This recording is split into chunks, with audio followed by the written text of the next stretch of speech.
Os libertadores de Israel. Esses são alguns destaques do capítulo 53 do livro Os Escolhidos.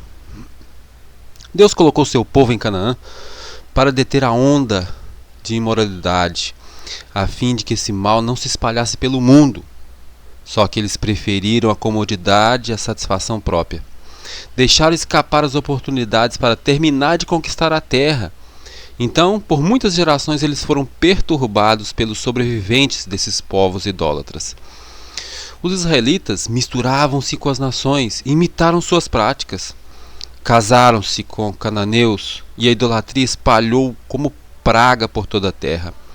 Chegaram a sacrificar seus filhos e suas filhas aos demônios e a terra foi profanada pelo sangue deles. O relacionamento deles com os pagãos levou à condescendência com o apetite, às paixões também, e pouco a pouco foram enfraquecendo suas forças morais. Então, quando a proteção do Senhor foi retirada, os midianitas se espalharam como gafanhotos por toda a região. Os midianitas saqueavam toda a colheita, roubavam, maltratavam os moradores. Nesse contexto, Deus chamou Gideão para libertar seu povo.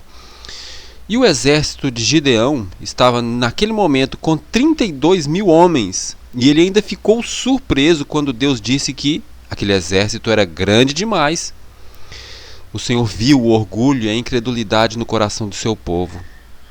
Então Gideão viu mais de 2/3 de seu exército voltar para casa, quando Deus disse que aqueles que estivessem com medo deveriam ir embora. Ou tivessem algum outro compromisso, deveriam ir embora. Mais uma vez a palavra do Senhor veio a ele. Ainda tem gente demais. Era 10 mil naquele momento. Então, daqueles 10 mil, 300 foram escolhidos por Deus. Todos os demais receberam permissão para voltar para casa. Aqueles 300, eles possuíam coragem, domínio próprio e eram homens de fé. E além disso, não haviam se contaminado com idolatria. Deus é mais honrado pelo caráter daqueles que o servem do que por grandes números. Então, com a orientação de Deus, foi feito um plano de ataque. Naquela batalha, 120 mil invasores foram mortos. O poder dos midianitas foi quebrado e eles nunca mais conseguiram fazer guerra contra Israel. Gideão, ele não confiava em si mesmo. Ele tinha o desejo de seguir a direção do Senhor. Poucos são os que podem receber uma grande responsabilidade ou sucesso sem que acabem se esquecendo de sua dependência de Deus. Por isso, ao escolher instrumentos para sua obra, o Senhor não leva em conta aqueles que o mundo considera como grandes, como talentosos, como brilhantes. Por quê? Muitos deles são orgulhosos e sentem-se capazes para agir sem o conselho de Deus. Mesmo assim, passado alguns anos, Gideão caiu em um erro que trouxe desgraça à sua família e a todo Israel. Muitas vezes é durante o período de inatividade, que vem após uma grande batalha, que é o período mais perigoso. Gideão então concluiu que ele tinha sido indicado como sacerdote, e sem a aprovação de Deus ele instituiu um culto semelhante ao do tabernáculo.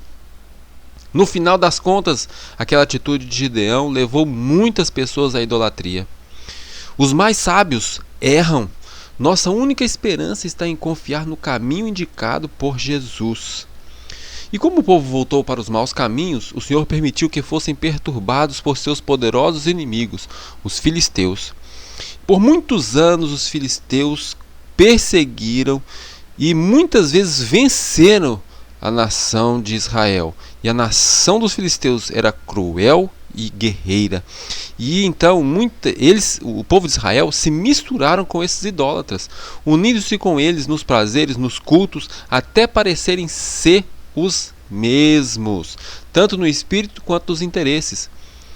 Então, jamais podemos misturar com idólatras, com ímpios, porque Satanás age por meio deles, sob o disfarce de uma aparente amizade, para induzir o povo de Deus ao pecado.